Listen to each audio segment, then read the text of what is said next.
좀 어렵게 주제를 유도를 해봤습니다만은 어쨌든 세상에 많은 스승들이 있지만 그 스승들은 소유의 문제를 넘어서서 존재를 오롯이 드러내는 이런 일을 통해 가지고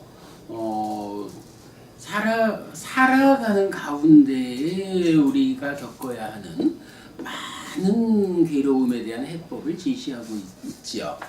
그러나 정작 우리가 주목해야 되는 것은 나하고 너하고 간에는 아무 문제가 없어도 내가 내 안에서 늙어가고 내 안에서 결국은 죽어야 하는 이런 나라는 존재 안에 내재한 문제의 해법은 어떤 스승도 보완하지 못하고 알려주지 못했다.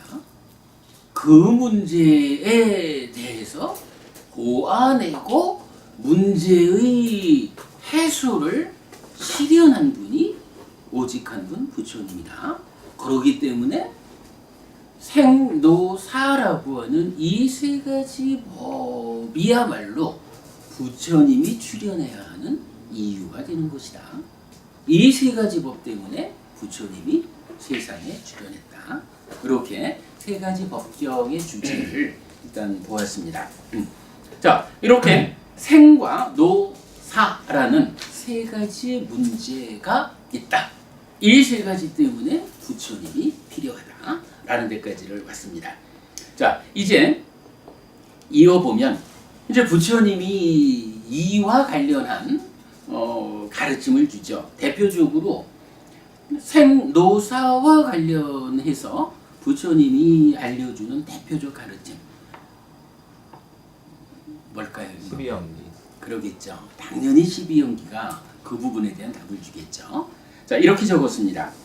12연기에 의하면 생은 유, 존재를 조건으로 있게 됩니다. 그죠? 무명을 조건으로 행이, 행을 조건으로 식이, 식을 조건으로 명색, 명색을 조건으로 유깁, 초, 수, 애, 취, 유 다음에 생, 노사로 연결되죠. 그래서 유라고 하는 거, 원어로는 바와라고 하죠. 존재라고 보통 번역을 하는 말입니다. 그러니까 이게 뭐냐면요. 좀 전에 우리가 표현을 참 잘했어요. 나하고 너하고 간에는 아무 문제가 없다 해도 내가 내 안에서 늙어가는 거, 내 안에서 늙다가 죽는 거, 이 문제는 부처님 아니고는 답을 못 주더라 이 얘기잖아요. 이때 요거 내가 내 안에서 늙어간다 라고 말하는 요 나라는 거, 요걸 뭐라고 불러야 할까요? 사실은 이게 존재라는 거예요. 나라는 지금 살아가는 하나의 생명, 나라고 부르는 이게 부처님은 그거를 바와, 존재라는 말로 설명하고 있는 거예요. 나라고 부르는 존재가 있다는 거예요. 근데 이제 이게요, 생노사의 문제에 대해서 답을 주지 못하는, 존재의 내재한 문제를 보완하지 못한 스승들은 어떻게 해요?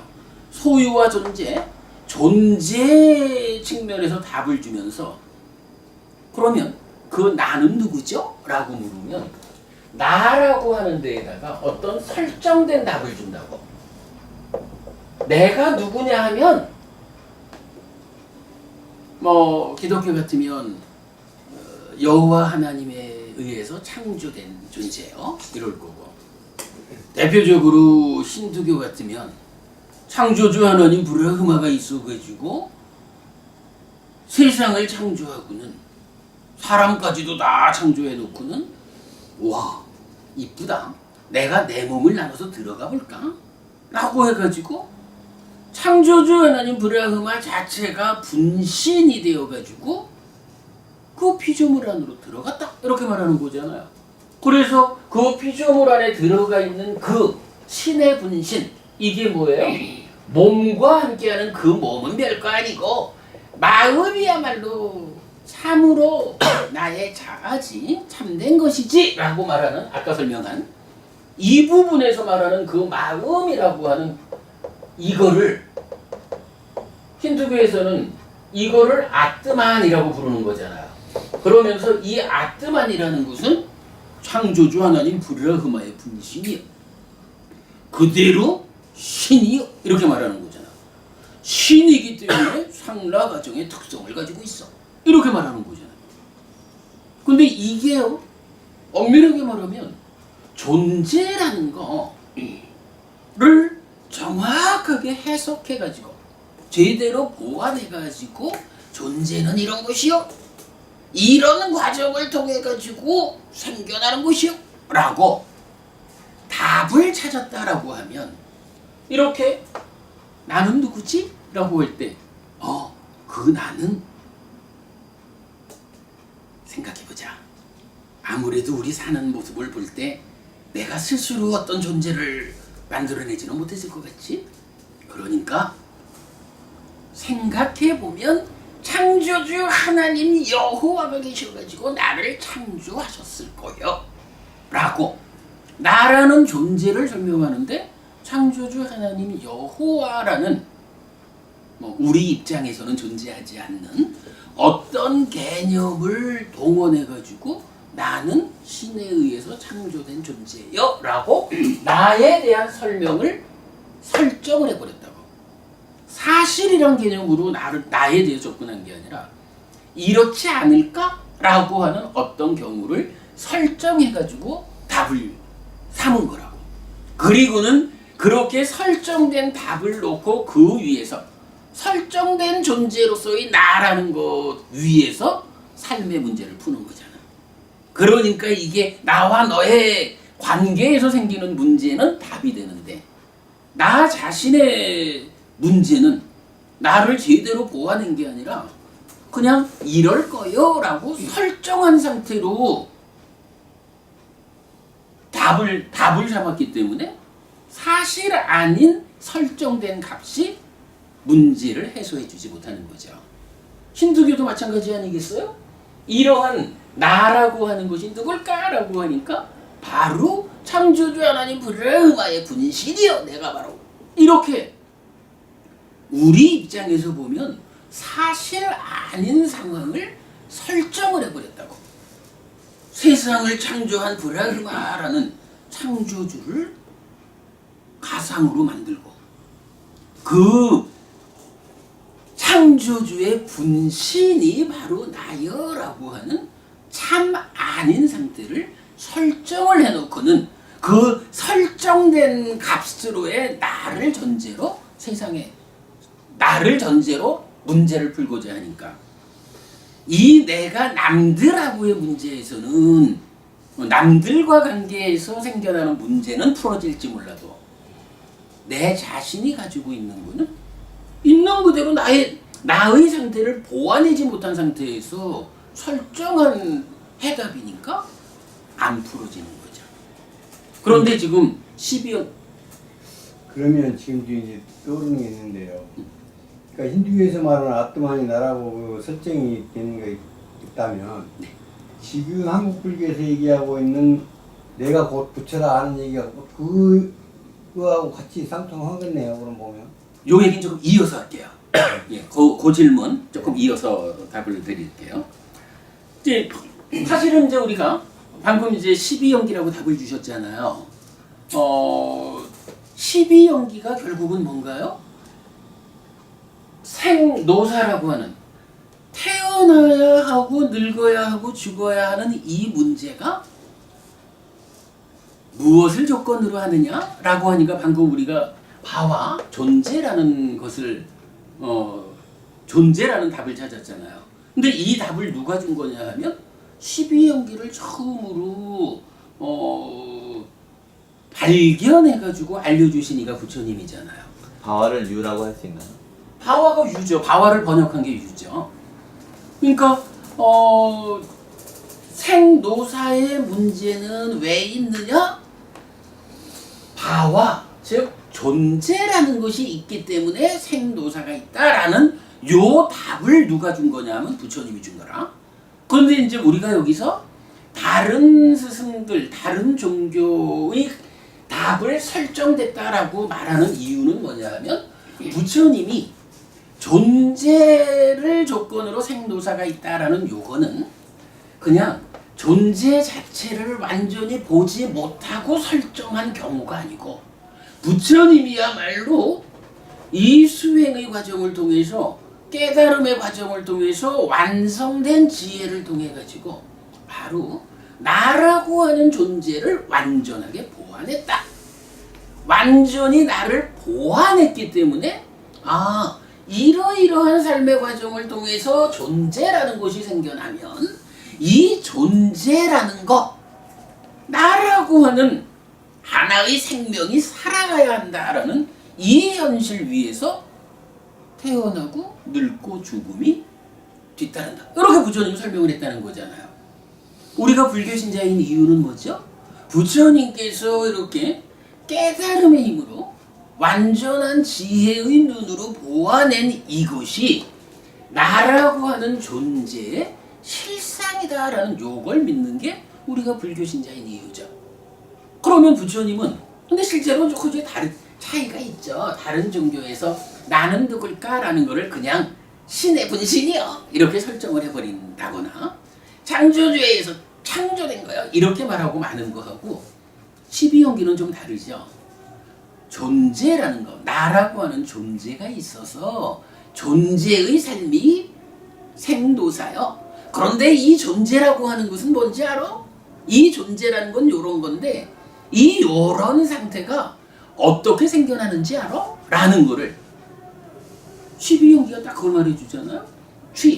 집착된 삶이라는 거, 오염된 행위라는 것을 조건으로 유가 있어. 근데 우리가 알죠. 우리가 메커니즘을 통해서 충분히 본 거잖아요. 행위가 오염되면 오염된 수준에 상응해가지고 욕계나 색계나 무색계에 식이 머문다라고 하잖아요. 식이 머물고 증장하면 명색이 참여한다라고 해서 식과 명색이라는 몸과 마음이 함께한 것으로의 나라는 존재가 설명이 되잖아요. 이 존재가 어떻게 된 거라고?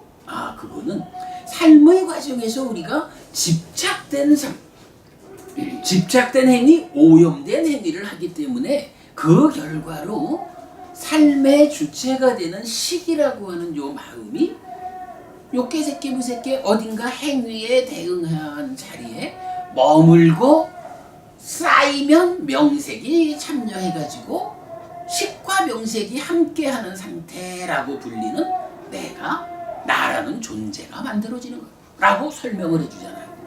그러면 그 오염된 행위, 집착이라고 하는 그거는 무엇을 조건으로 왜 집착된 행위를 할까? 라고 하니까 가래가 조건이요. 가래라는 게 뭐예요? 우리 여러분 가래가 형성되는 과정 해가지고 딱가라고 하는 과정을 알죠. 마음 심차를 쓰는 쥐딱 이 마음이 있는데 그 마음이 형성되는 과정에 문제가 있고 그렇게 문제 상태로 형성이 되어 가지고는 그 상태에서 즐기고 환영하고 묶여 있으면 난디라는 게 생겨나 가지고 난디와 함께하는 심 요거를 가래라고 하잖아요.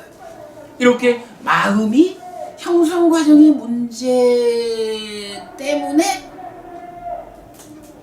오염된 상황이 되어버리면 요거를 가래라고 해.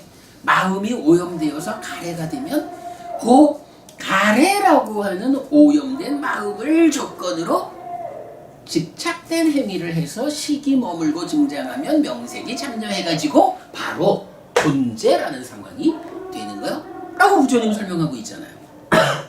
여기까지만 해도 벌써 다른 종교에서 나는 누굴까에 대한 답을 주는 거에 비해서 여러 단계로 그 원인 관계를, 조건 관계를 설명하고 있잖아요.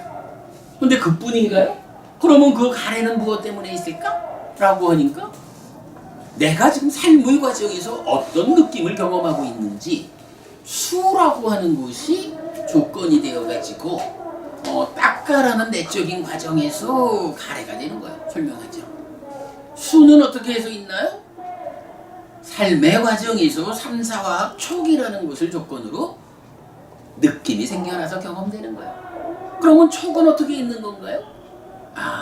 안이비설신의 6내입조가 색성향 미촉법이라는 6외입조를 대상으로 인식을 할 때 욕탐이 함께하는 3자 간의 인식관계를 통해서 식이 생겨나고는 이렇게 생겨난 식과 함께 3자가 동시에 존재한다 라는 것으로 촉이 있는 거예요. 라고 그 앞의 과정을 육입이라고 설명하고 있죠. 그러면 이 육입이라는 것은 왜 있는 거예요? 라고 하니까 바로 식과 명색이라고 하는 삶의 과정이 계속 식이 머물고 증장하면 명색이 참여하는 이런 과정의 반복을 통해서 누적된 식과 명색, 이거 달리 말하면 존재라고 부르는 나, 이러한 내가 촉과 작이라는 현재의 작용성에 의해서 지금을 살아가는 그게 육입이요. 그래서 식과 명색을 조건으로 육입이 있다라고 말하는 거죠. 그런 가운데 그러면 이 식이라는 것은 좀 다른 측면에서 어떤 특별한 원인 때문에 식이 머물고 증장해서 존재가 되는 것일까? 라는 그 부분을 말할 때 무명의 조건 지어진 행이라는 과정이 있어 라고 해서 무명과 행을 식에 연결시키죠. 이래 하면 이제 무명을 조건으로 출발해 가지고 노사까지를 이렇게 가잖아요. 이게 따지면 딱 그 얘기예요. 다른 스승들은 우리가 살아가는데 몸 밖에 있는 이 물질적인 것들에 대해서 내꺼 하려고 하는 그 소유적인 삶이 우리를 욕계 중생으로 만들고 우리 삶에 많은 괴로움을 만든다. 그러니까 그 소유라는 거, 소유적인 삶에서 벗어나면 덧씌워진 소유를 벗겨내고 존재를 오롯이 드러내면 이제 그 존재 가운데서는 나하고 너하고 둘이 살아가는데 아무 문제가 없어. 우리 둘이 행복하게 살 수 있어. 여기까지는 말을 해주는데 거기에 그런데 말이죠. 그 나는 누구죠? 라고 좀 더 구체적인 질문을 하면 이 질문에 대해서는 스승들이 보완하지를 못했단 말이에요. 자기 스스로가 보지를 못하다 보니까 그 상황에 대한 나름대로의 어떤 가공의 상태를 만들고 그 가공의 상태의 연결선상에서 나는 누구냐 이런 것이요 라고 설정된 답을 주었다는 거죠. 그런데 지금 우리가 12연기를 이렇게 쭉 훑어보니까 어때요? 부처님은 나라고 하는 것이 이렇게 설정된 어떤 창조된 어떤 이게 아니고 나는 누구냐 라고 할 때 식과 명색이요 오치원인데 식과 명색이요 라고 나를 구체적으로 정의해주고 있고 이 식과 명색이라는 내가 어떤 과정들을 통해 가지고 생겨나는 것일까? 라는 것을 무명으로부터 출발해서 12단계로 삶을 설명하고 있다고요. 이게 12연기잖아. 그러니까 부처님이라는 스승이 설명하는 나의 삶하고 어떤 종교든 철학이든 다른 가르침이 설명하는 나의 삶이 깊이가 다른 거예요.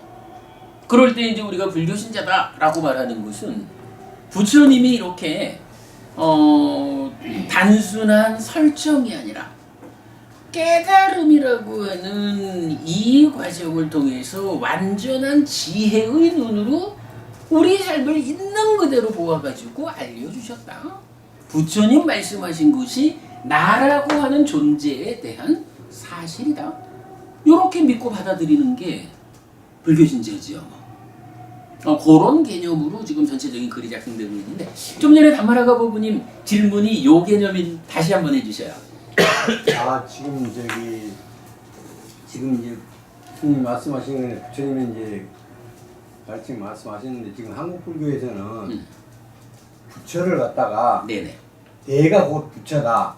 예예. 내가 곧 부처다. 이렇게 하니까 그전에는 처음에는 뭐 천배가 화신이라 해서 부처님이 네. 이제 화신 그 표현을 많이 쓰는데 원영부터 보니까 요즘에는 곧 내가 부처인데 뭘 부처가 따로 있는 게 아니고 불성 내 얘기하면서. 자신이 바로 부처다. 그러니까 그 부처를 알면 바로 깨달습니다. 그게 그래요. 이렇게 표현하니까 맞아요. 아까 이제 아트만하고 같은 그런 맥락이 아닌가 싶어서 질문하는 거예요. 예, 뭐 그래서 제가 이제 그 질문을 이어서 답을 드리겠다라고 한 건데 네. 뭐 우리가 뭐 같이 살아가면서 그거를 꼭 어떻다라고 말하기보다는 이렇게는 답을 드릴 수가 있어요. 나는 누구냐? 존재가 무엇냐라는 이 문제에 대해서 많은 스승들이 답을 주고 있는데 대부분의 답은 설정된 거라고요. 오직 부처님 한 분만이 단순한 설정이 아니고 완전하게 사실 그대로를 보완해가지고 무명으로부터 시작해가지고 나라는 존재가 생겨나는 과정을 확실하게 설명했어요. 그리고 나라는 존재가 이렇게 무명으로 법내로 이런 과정을 거쳐서 생겨난 거다 보니까 생노사라고 하는 문제가 뒤따라 이렇게 알려준 거잖아요. 지금 말씀하신 거는요. 뭐 어떻다 이렇게 직접 말하기보다는 오직 부처님만이 완전하게 보아서 알려준 우리 삶의 사실 그것과 다르다. 분명히 그게 무언지는 몰라도 불성이라고 말하고 중생이 곧 부처라고 말하고 뭐 이런 모든 것은 존재를 설명하는데 이 나라고 하는 존재가 곧 부처다. 이렇게 말하는 것은 하나의 설정이죠. 그러니까요. 분명히 나라는 존재는 이렇게 생겨나는 것이고 이런 문제가 있다라는 부처님의 확실한 설명과는 다른 것이어서 그거는 사실이 아니고 설정된 거다. 이렇게는 분명히 답할 수가 있어요. 그렇게 그 문제가 이제 그랬다 보니까 그런 얘기가 나왔는가 보다 하는 게 이제 좀 느껴진다고 그랬죠. 예, 맞습니다. 무슨 말을 왜 저렇게 할까 참 의문만 그렇죠. 가지고 있었는데 네. 오늘 그 설명 들으니까 말하자면 그 다른 종교에서 설정하는 존재에 대한 거를 설정했듯이 그런 아주 맥락에서 그 갖다 네. 가져온 게 아닌가 하는 그런 거의 뭐 그렇게 보는 게 맞겠죠. 그러니까 그건 중요한 그러니까 요점적인 거는 부처님은 나라는 존재에 대해서 완전한 지혜로서 이 존재의 있는 그대로의 모습을 보아낸 거예요. 조금 이따 나오겠지만 있는 그대로의 모습을 보니까 12연기적으로 생모사 수비고운의 일체의 괴로움 덩어리라는 이런 그러니까 이렇게 생겨나는 거다 보니까 이렇게 우리 삶에 괴로움이 있다, 문제가 있다라고 말하죠. 그리고는 이어가지고 부처님의 깨달음이 거기서 끝나는 건 아니죠. 그렇다면 이런 조건관계에 의해서 생겨나는 괴로움의 문제를 어떻게 소멸할 수 있을까? 근데 여기서 아주 쉬운 답 하나는요. 12연기적인 조건관계로 생겨난 거는요. 이게 만약에 조건적으로 생겨난 게 아니고 원래 괴로움이 있어. 이렇게 말하면 곤란해요. 답을 찾을 수가 없을 거야. 근데 다행히 그건 아니고 생노사 수비고운의 일체의 괴로움 덩어리 이런 12연기가 말하는 모든 괴로움은 바로 번뇌로부터 무명으로부터 출발해가지고 식과 명색이 함께하는 상태 나라는 존재가 만들어지고 이렇게 문제 상황을 가지고 생겨난 존재이기 때문에 이 존재는 태어나고 늙고 죽어야 하고 수비고운해를 겪어야 하고 일체의 괴로움 덩어리를 겪어야 해. 요래된 거니까 그렇다면 실행하기는 어려울지 몰라도 우리가 쉽게 할 수 있는 거 하나는요. 번뇌 때문에 생긴 거는요. 번뇌라는 조건을 부셔버리면 그죠? 번뇌라는 조건을 부숴버리면 번뇌 때문에 생겨난 무명이라는 게 부서진다고요. 무명 때문에 생겨난 행이고식 쭉 와가지고 무명 때문에 생겨난 가래도 부서지는 거고, 가래가 부서지면 가래 때문에 생겨난 집착도 부서지는 거예요. 집착이 부서지면 집착 때문에 생겨난 식과 명색이라는 나라는 존재가 또한 부서지는 거예요. 나라는 존재의 삶의 양상으로 그러니까 나라는 존재가 되어 있기 때문에 생노사 수비고운의 기타 일체의 괴로움 덩어리라는 아픔을 겪어야 하는 것이 존재의 삶이요. 그런데 바로 그 존재 자체를 부숴버리면 존재한테 생겨나는 일, 존재한테 생겨나는 일이 존재가 없어져 버리면, 그죠? 존재가 부서져 버리면 존재에게 생겨나는 일 자체가 완전히 해소된다고. 그러니까요, 불교가 단순히 12연기 제시하면서 요런 방법으로 요런 조건관계로 괴로움이 생겨납니다, 요걸로 불교가 끝난다 그러면 불교가 위대하기가 어려워요. 근데 불교는, 부처님은 여기에 2차적인 답을 준다고. 12연기적으로 이렇게 생겨났다. 그래서 내가 부처님이 그거 알고자 출가했나? 그러한 괴로움의 문제를 나는 겪지 않으리라. 요것 때문에 출가를 하신 거잖아요. 깨달았다라는 얘기는 그러한 생노사 일체 괴로움의 문제를 내가 겪지 않게 되었다라는 것이 깨달음이지, 어떻게 그런 문제가 생겨나는지 알아가지고 깨달은 게 아니란 말이에요. 그래가지고 이제 불교는 바로 이렇게 존재가 생겨나는 과정의 문제를 다 부수는 거죠. 요걸 이제 우리가 어떤 식으로 표현해요? 삶의 메커니즘, 이래서 마음이 몸과 함께 세상을 만나는 이야기가 있는데, 그 이야기의 어느 자리에 어떤 문제가 있어서 괴로움이 생겨날까? 요거 설명하면 12연기죠. 그리고 정작 필요한 거는 그 어느 자리에 어떤 문제라는 그 상황을 어떤 방법으로 해소하면, 어떤 방법이 그 문제를 해소할 수 있을까? 어떤 방법에 의해서 그 문제가 해소되면 그 문제 때문에 생겨난 모든 아픔들은 없어질 거예요. 이래가지고 사는 이야기 가운데서 그 자리 그 문제를 해소하는 방법으로 제시되는 게 팔정도잖아요. 그리고 그 팔정도를 직접 실천해가지고 괴로움이 생겨나는 조건관계를 구체적으로 해소하는 일을 뭐라고 불러요? 중도라고 부르는 거잖아요. 중도가 팔정도 자체하고는 차이가 있는 거예요. 팔정도를 직접 내가 실천함으로써 괴로움이 생겨나는 조건관계를 끊는 것, 12연기라는 이 조건관계를 해소하는 것이 팔정도의 실천이라고 불리는 중도, 이렇게 나타나는 거죠. 이제 그렇게 전체적인 이야기를 보면 되겠습니다. 이제 충분히 설명이 된 것 같아서 작성한 교재를 쭉 읽고 마치도록 하겠습니다. 자, 지금 그 자리부터 다시 볼게요. 12연기에 의하면 생은 유, 존재를 조건으로 있게 됩니다. 유, 존재로서의 삶에 생과 노사가 있다는 것입니다. 경은 욕계, 색계, 무색계의 중생으로의 보를 초래하는 행위의 결과로 식이 머물고 쌓이면 명색이 참여하여 새로운 유, 존재를 구성하는데 요규, 세규, 무세규입니다. 요거 충분히 설명드린 거죠? 어쨌든 여기서 우리가 잘 봐야 되는 게, 하여간 행위에 문제가 있으면 식이 머물고 증장하면서 명색이 참여해서 새로운 존재가 형성됩니다. 요거 12연기의 유예요. 12연기의 정말 포인트가 바로 이 유예요.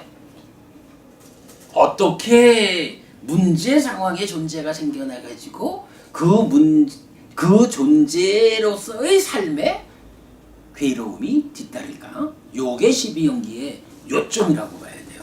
존재에 대한 이해 아주 중요합니다. 이때 이 몸으로의 삶의 기간, 즉 살아있는 동안에는 붓다, 누적된 것 이렇게 제가 번역을 하고 있는데 식과명색이라고 불리고 죽으면 몸을 포함하는 명색은 버려지고 몸 따라 죽지 않는 식이 새로운 명색을 만나 새로운 붓다가 되어 다음 생을 살아가는 것이 생, 태어남입니다. 이렇게 생은 유를 조건으로 있게 되는 것입니다. 여기 이제 제가 붓다라고 하는 표현을 하나 새로 썼거든요. 요 표현 최근에 사식 4가지 자량과 관련한 법회를 하면서 의미를 명확히 알아냈는데 알고 보니까 간단하더라고요. 이게요, 식과 명색이 이게 나라고 하는 존재잖아요. 그런데 식은 깨달을 때까지 살아야 되죠. 명색은 색이라는 몸에 의해서 100년짜리잖아요. 그러면 이 식과 명색이라는 존재의 삶은 어떻게 돼요? 한평생 100년은 이 몸으로의 변화 가운데에 식과 함께해서 내가 한 100년 사는 거야. 그러다가 어쨌든 몸은 죽어야 되잖아요. 몸이 죽어도 몸 따라 죽지 않는 요 마음이 새로운 몸, 새로운 명색과 함께해서 다음 생을 산다고. 그럴 때 이 금생의 나나 다음 생의 나나 이 두 가지를 포괄적으로 말하면 존재잖아요. 그지? 유, 바와거든. 그런데 요때에 경전이 한평생 살아가는 나, 그러니까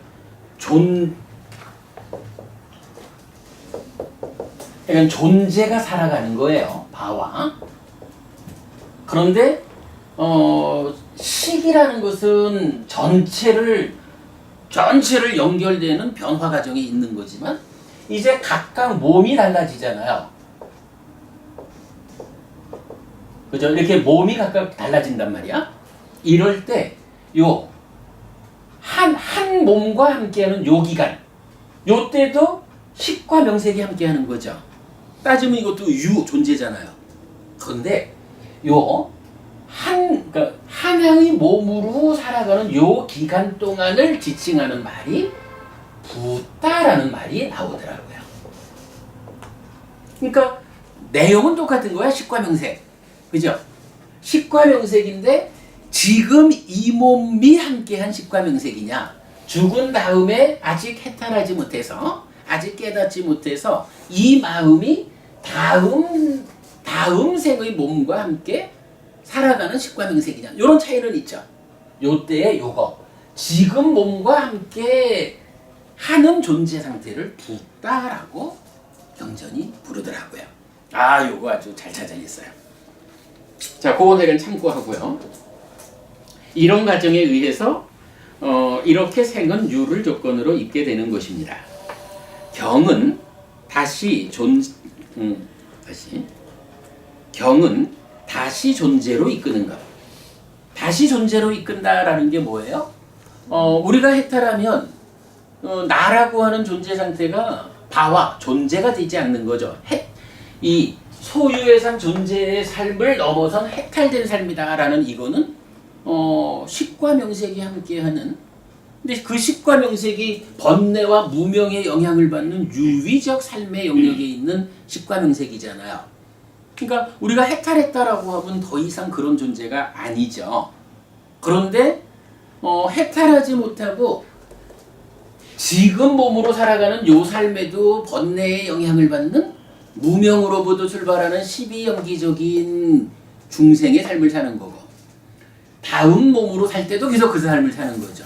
요럴 때는 뭐예요? 매 순간순간의 존재의 변화 과정이 지속적으로 새로운 존재를 만들어가면서 살고 있는 거죠. 그 존재 상태가 몸이 달라지면 다음 생결이 되는 거고, 그래서 우리 삶이 해탈된 삶으로 나아가지 못하고 소유의 영역에 있든 존재의 영역에 있든 중생이라는 존재의 삶을 연속해가는 그 상황을 뭐라고 표현하냐 하면 다시 존재로 이끌린다, 이렇게 말하는 거예요. 존재라는 의미를 우리가 명확히 알면 이 말이 설명되는 거죠. 자, 경은 다시 존재로 이끄는 것, 포노파이위카, 즉 식을 머물게 하는 조건들을 알려줍니다. 1. 번뇌, 2. 네 가지 속박, 그러니까 소유의 속박, 존재의 속박, 견해의 속박, 무명의 속박. 3. 악업, 4. 가래인데 번뇌를 근원으로 하는 삶의 연장선상에 있는 것들입니다. 그래서 다시 존재로 이끄는 것들은 번뇌를 근원으로 하여 삶의 과정에서 나타나는 불선법들입니다. 하여간 이제 존재라는 것을, 그러니까 나는 누구냐라는 나는 누구냐 무엇냐라고 하는 이 주제를 중심에 두고 우리가 오늘 공부를 하다 보니까 다시 존재로 이끄는 것이 있다라고 연결된 거죠. 자, 아마도 스승들의 가르침은 소유의 속박에 따르는 문제를 해소하고, 소유의 속박, 존재를 오롯이 드러냄으로써 구체적 행위의 영역에서 악업을 짓지 않는 존재로서의 삶의 완성을 목적으로 한다고 할 것입니다. 그렇게 표현해도 되겠죠. 그냥 나라는 존재 자체는 그냥 설정한 대로 두고, 설정되었지만 이 내가 살아가는데 다른 문제가 없는 그러한 것으로 삶의 완성을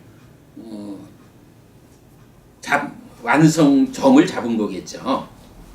이때 이 존재는 참된 것, 즉 자아, 아뜨만이고 아땅이라고 설정되는데, 스승들의 눈이 존재에 내재한 문제의 조건 관계에 미치지 못했기 때문이라고 해야 합니다. 즉, 이 존재가 시비연기적으로 이래 생겨나는, 존재가 생겨나는 형성되는 조건 관계를 보지 못했기 때문에 나라는 것이 참된 것이요, 참으로 이 마음이야말로 나의 자요, 이렇게 설정된 상태로 삶을 본다, 요 얘기죠. 우리 법회에서는 이런 설정 위에서 삶의 문제를 해소하는 노력을 아의산, 아산을 오른다고 설명하고 있습니다. 시간 관계상 이거 설명하지 않을게요. 아산. 수행자 곧다마도 아산을 올랐습니다. 그러나 그 정상에서도 삶의 문제가 완전히 해소되지 못함을 자각합니다.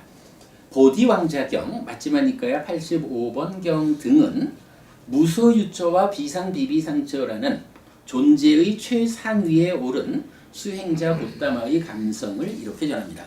부처님 하여금 깨닫기 이전에 삼매수행의 완성점에 올라갔던 거죠. 그런데 떠나잖아요. 자, 그 감성. 이 법은 영어로, 이탐으로, 소멸로, 가라앉음으로, 수승한 지혜로, 깨달음으로, 열반으로 이끌지 못한다. 단지 비상비비상처에 다시 태어남으로 이끌 뿐이다. 생노사의 문제를 풀려고 하는데 행복한 줄 알지만 결국은 다시 생으로 이끌어. 생으로 이끌리면 어떻게 해요? 늙고 죽음이 뒤따르는 거죠.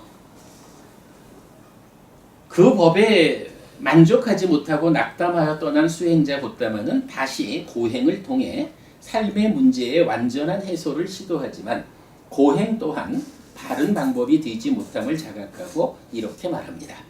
과거에 어떤 사문들이나 바라문들이 느꼈던 격렬하고 괴롭고 혹독하고 사무치고 호된 느낌 중에서 이것을 능가하는 다른 것이 더 있지 않았다. 미래의 어떤 사문들이나 바라문들이 느낄 괴롭고 혹독하고 사무치고 호된 느낌 중에서 이것을 능가하는 다른 것이 더 있지 않을 것이다.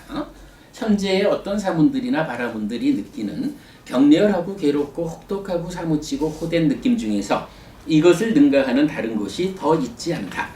그러나 나는 이 극심한 고행으로도 인간의 법을 능가하는 성자에게 어울리는 특별한 지화견을 증득하지 못했다. 깨달음을 위한 다른 길이 없을까? 세상 사람들은요, 우리가 기본기를 만든 출발점이 그거지만 우리 카페에 어떤 사람이 문제 제기를 했어요. 불교라는 게 뭐 별 게 있습니까? 불교라고 부를 만한 게 있습니까? 부처님이 깨달음의 과정에서 삼매수행을 한 것도 이미 있는 삼매를 닦았고, 고행을 한 것도 이미 있는 고행을 했잖아요. 있는 산매 끝에, 있는 고행 끝에 가서 깨달았는데 거기에 불교라고 할 게 뭐 있습니까? 이 얘기도 일견타당해요. 제가 지금 여기서 강하게 쓰는 표현은 뭐냐 하면 부처님은 그렇지 않다 이거요. 비산 비비산처까지도 가가지고 이거는 태어남으로 이끄는 것이지 이거는 깨달음 아니요. 달리 말하면 뭐예요? 이거는 불교의 목적으로 나아가는 그 길이 아니요. 이거죠. 고행을 하고도 과거 미래 현재를 통틀어서 최고의 고행을 했지만 그래도 깨닫지 못했다. 이거는 고행이라는 것이 깨달음으로 이끌리는 바른 길이 아니기 때문에 못 깨달은 거지 내가 노력이 부족해서 못 깨달은 게 아니다 라고 해서 이 두 가지가 다 불교 아니다라고 부정이 된 거예요. 그 위에서 부처님은 전혀 새롭게 해탈된 삶으로 이끄는 다른 길을 찾아가는 거죠. 자, 마저 읽을게요. 자, 깨달음을 위한 다른 길이 없을까? 마침내 다른 길을 찾은 수행자 곧다마는 드디어 아산 너머에 있는 무아의 산을 발견합니다. 아산을 오르는 과정에서 해결되지 않은 아의 내재한 문제의 조건 관계 12연기와 그 해소 과정 8정도입니다. 8정도라는 전혀 새로운 길을 따라 아에 적용된 참된 것이라는 설정을 깨뜨리고, 그죠? 설정을 깨뜨리고 무아의 산을 오른 것입니다. 번뇌의 부숨, 누진에 의해 존재, 견해, 무명의 속박에서 풀려나는 것이고 가래를 완전히 부수어 다시는 존재로 이끌리지 않게 되는 과정입니다. 라고 했어요. 그 밑에 보면 삶의 중심을 꿰는 거 해서 적어놨는데 요거는 뭐 다음 시간에 조금 설명하기로 하고 이전에 우리가 봤죠. 넘어갑니다. 자, 다음 페이지 가면 이렇게 번뇌를 부수어 삶을 완성하고 다시는 존재로 이끌리지 않아 생노사의 세 가지 법의 문제를 해소함으로써 수행자 곧다마는 아라한이라고도 정등각이라고도 불리는 열애가 된 것입니다. 깨닫기 전에는 수행자 곧다마였어요. 근데 이제 열애, 누구죠? 우리가 포괄적으로 부처님이라고 부르는 바로 그분이죠. 열애가 된 것입니다. 이렇게 열애 아라한 정등각이 출현하고 이렇게 불교가 생긴 것입니다. 그래서 이 세 가지 법은 오직 열애 아라한 정등각의 출현에 의해서만 해소되는 것이고 이런 의미를 담아 경은 생노사의 세 가지 법이 세상에 존재하지 않는다면 열애 아라한 정등각이 세상에 출현하지 않을 것이고 열애가 설한 법과 율도 세상에 드러나지 않을 것이라고 말하는 것입니다. 부처님은 이렇게 무상구 무아의 특성을 가지는 나를 오온, 색수상 행식에 집착, 취된 상태, 즉 오치온으로 설명하는데 색, 즉 몸과 함께한 상태입니다. 유신이라고 하죠. 그리고 삶에 수반되는 불만족, 괴로움을 포괄할 때 오치온고라고 합니다. 요 얘기 아시죠? 오치온고. 삶의 과정에 수반되는 고와 유신에 내재한 고를 포괄하여 정의하는 것입니다. 이때 깨달음은 정의됩니다. 삶의 과정에 수반되는 고의 소멸 과정, 아산에 이어지는 내재한 고의 소멸 과정, 무아산입니다. 오치온으로의 행복한 삶에 이어 오치온의 상태를 모면하는 것이 바로 깨달음입니다. 이 표현 여러분 시간이 너무 늦어서 이제 설명 안 하겠습니다만 공감할 수 있죠. 오치온으로의 행복한 삶. 어쨌든 우리가 이 나라는 존재로 살아가는 동안에도 행복해야 된다는 거죠. 그런가 하면 오치온의 상태를 모면하는 것, 해탈된 삶을 실현하는 것, 이것이 바로 깨달음입니다. 그러므로 무엇을 위한 깨달음인가의 질문은 이런 답을 가집니다. 오치온의 모면을 위한 깨달음, 다시 존재가 되지 않음, 생노사 없음, 윤회에서 벗어남. 경훈 부부님 아까 첫 번째 질문에 바로 이 답을 해주신 거죠. 그래서 제가 그게 답입니다 라고 말씀드렸던 거죠. 다시 말하지만 부처님의 가르침이 이 세 가지 법의 문제만을 해소하기 위한 것은 아닙니다. 이 세 가지의 문제가 해소되기 위해서는 수비, 고우, 내 등 삶에 수반되는 모든 문제의 해소가 선행되어야 합니다. 마치 속옷을 갈아입기 위해서는 겉옷부터 벗어야 하는 것과 같습니다. 그래서 이 세 가지 법의 문제를 해소할 수 있다는 것은 삶에 수반되는 모든 문제가 해소된다는 것을 의미합니다. 다만 다른 스승들의 가르침으로는 여기에 미치지 못하기 때문에 이 가르침을 완전한 가르침이라고 하는 것입니다. 오늘 제가 계속 드린 말씀 요 얘기죠. 경은 이어서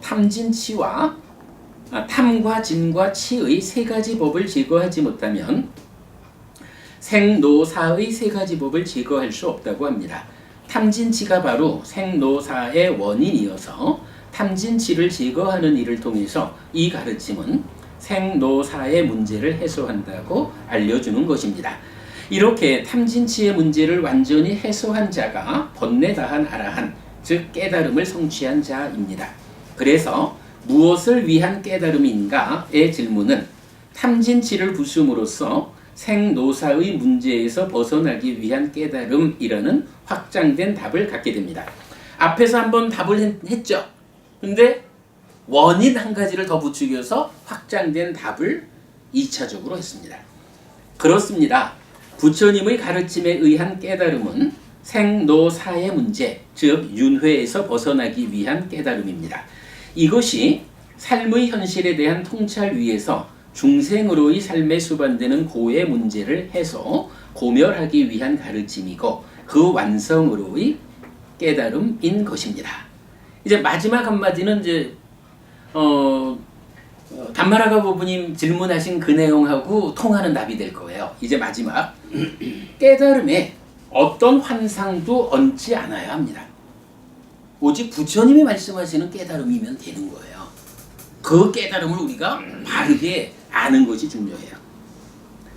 깨달음에 어떤 환상도 얹지 않아야 합니다. 불교는 형이상학이 아닙니다. 오직 사는 이야기, 즉 삶의 현실에 대한 통찰 위에서 삶에 수반되는 문제의 해소를 위한 가르침인 것입니다. 그래서 부처님은 말합니다. 나는 오직 고와 고멸을 말한다. 깨달음에 대해서 이제 완전하게 정리가 되는 거죠. 자, 뒷장에 그림 2개 첨부해놨습니다. 보세요. 소유의 삶, 존재의 삶, 해탈된 삶은 우리가 늘 그리는 거고, 아산과 무아산에 대한 그림 같이 그려놨습니다. 보시면 되겠고, 오늘 발표를 너무 늦게까지 했습니다. 미안합니다. 오늘 이렇게 마치고요. 깨달음의 산물, 깨달음에 의해서 무엇이 생겨날까?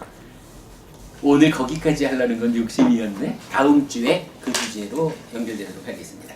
수고하셨습니다. 다음 주에 뵙겠습니다. 수고하셨습니다. 감사합니다. 스님, 네. 그 바와와 두 땅. 바와와 사카야? 네. 사카야를 비교하자면 바와는 그러니까 저를 기준으로 하면 바와는 사람이라는 그런 동영상? 그다음에 이렇게 보셔요. 사카야는 나 아니야, 그게 아니고 바와는 기본적으로 이게 존재를 말하는 거예요.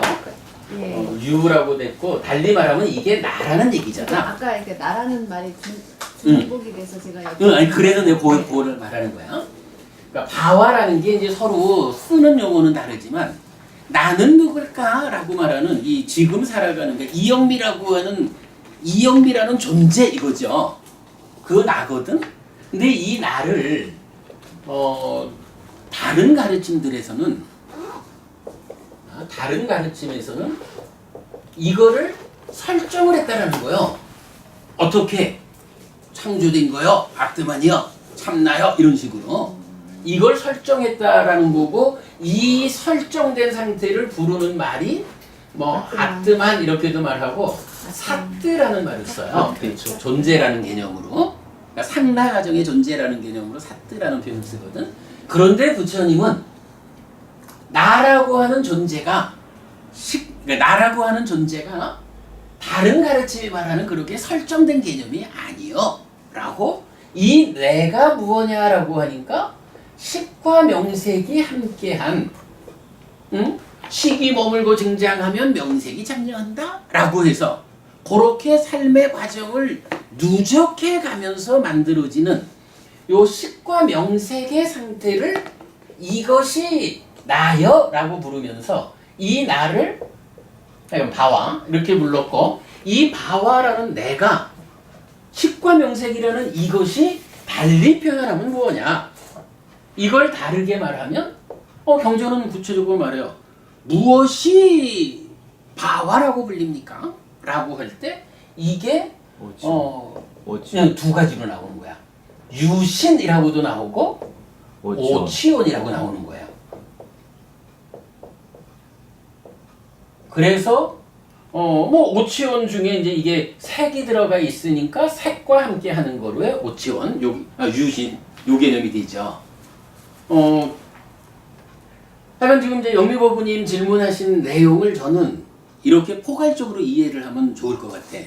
어쨌든 문제는 소유냐 존재냐 이 중에 존재라는 것에 대해서 많은 가르침들이 답을 준다고. 근데 부처님 가르침은 이렇게 번뇌로 무명으로부터 출발하는, 그러니까 나는 누구인지를 직접 보았고 그 조건 관계들을 다 보아서 설명을 한 우리 삶의 사실인 거야. 그런데 다른 가르침들은 나라고 하는 존재 자체를 이렇게 사실 그대로 보완하지 못하다 보니까 그냥 어떤 상상에 의해서 나는 이런 것이요 라고 설정을 했다. 그리고 부르기를 다르게 부른다. 그래서 이제 다른 가르침에서는 바와라고 안 하고 사뜨라는 말로 쓰죠. 그러나 내용상으로는 나를 설명하는데 상나가정인 나요. 그렇게 보는 거고, 부처님은 이렇게 형성되는 거로에 무상고 무아인 나요. 그렇게 보는 거거든요. 제가 답변을 초점을 잘못 맞췄나 모르겠네. 다시 한번 얘기해 보셔요. 존재라는 말이 이제 쓰이잖아요. 네. 저기 존재의 유도 유를 쓰나요? 그럼 바와를 쓰나요?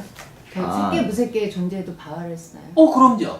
그래서 보면 우리 교재에도 있지만 색계의 존재를, 그러니까 욕계의 존재를 욕유라고 하거든. 그러니까요. 이 욕유가 욕이 까마잖아. 예. 까마 바와라고. 그리고 색유 그래서 무색유. 제가 하는 게 그 바와라는 거는 만약에 이제 좀 쉽게 비유를 하자면 내가 사람이잖아요. 네. 그럼 바와는 사람이란 뜻이고 저기 유치원은 이영미라는 그런 아주 구체적인 그런 아니야. 그렇게 볼 일은 아니에요. 그렇게 볼 일은 아니고. 예, 그 존재가 저기가 바와면 저기도 존재라는 거에 나라는 거를 갖다가 대입을 시키면은 말이 조금 아니, 이영미라는 존재인 거야.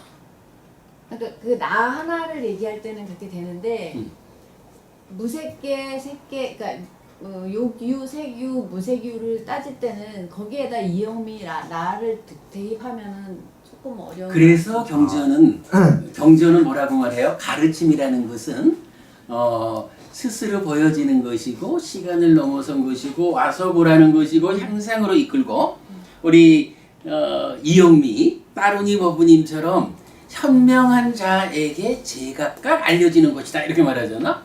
이게요, 12연기를 공부하지 않고 이해하지 못하는 사람들은 바와라는 얘기를 수만 번 들려줘도 몰라. 근데 법부님이 공부를 해가지고 바와라는 것을 이제 개념을 안 거야. 지금 질문하신 거로 보면 충분히 나는 누굴까, 존재란 무엇일까라는 부분을 알게 된 거야. 그렇게 알게 된 현명한 사람한테 제각기 알려지는 것이 부처님 가르침이야. 그러니까 이거를 이영미라는 존재라고, 이영미라는 존재 이렇게 보는 건 되는데, 그게 욕계, 색계, 무색계의 덩어리진 개념, 그건 신경 쓸 필요가 없어. 그 덩어리진 거기에 속한 존재들은 제각각이 자기대로 자기 공부를 통해서 윤형식이라는 존재예요, 이경은이라는 존재예요, 이런 식으로 자기를 이해하는 거고, 공부하지 못한 사람, 즉 현명하지 못한 사람은 이러한 자기 삶에 대한 자기를 이해하지 못하는 어리석은 자가 되어 있을 뿐이라. 굳이 뭐 그런 포괄적인 개념 생각할 필요 없이 그냥 이영미라는 존재 요 개념만 이해하면 돼요. 그 존재 지금 질문이 살트하고 바와를 비교하신 거잖아요. 근데 살트라고 할 때는 고정 살트하고 바와가 아니고 사카야하고 바와를 비교하는 거예요. 사카야 그러니까 이제 사카야나 그러니까 유신이나 오치오는 바와를 부르는 또 다른 말 같은 말이야. 그러니까 같은 말에 그러니까 다른 말. 그러니까 바와가 그러니까 나라고 하는 존재가 있는데 이 존재가 어떻게 구성된 거지? 오온에 집착된 상태요. 이렇게 설명해주고 있는 거야. 그러니까 바와라는 나는 누굴까? 몸과 함께하는 것이고 오온에 집착된 상태고. 그거는 같은 거에 대한 설명이지. 첫 시간 없어요. 자, 갑시다 이제. 됐죠? 이해됐죠? 공부하니까 좋다. 아. 또 많이 해. 몸과 하는 것이고 오치 몸과 하는 것이고 뭐라고 유신은 몸과 함께하는 상태. 네, 그 요괴 새끼 무새끼 중생이 다 몸과 함께하는 거고 오치오는 오온에 집착된 상태고. 그리고 그 두 가지를 합쳐서 표현 바와라고. 그 두 가지가 바와에 대한 설명이다.